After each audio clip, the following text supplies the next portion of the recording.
दही भैया दही ले आओ। बहुत गाढ़ा दही है, ले लो। कितना दे दे भैया, कितना दे दे? 1 किलो ले आओ। 40 रुपया किलो है। मम्मी कहाँ दूर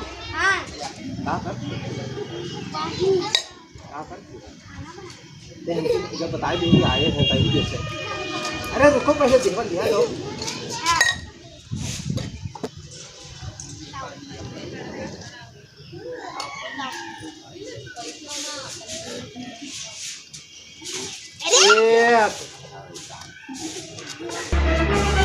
तो ध्यान देते हैं। लो सही पकड़ो। ए बच्चा तुम पकड़ो लो। ठीक है तू पकड़ लो। ले जाओ, जब पैसा वैसा मांग लेके आओ अपने मम्मी से। ले आओ दही, ले आओ दही, या इनके द्वारा फिर लेके आओ पैसा। दही ले दही।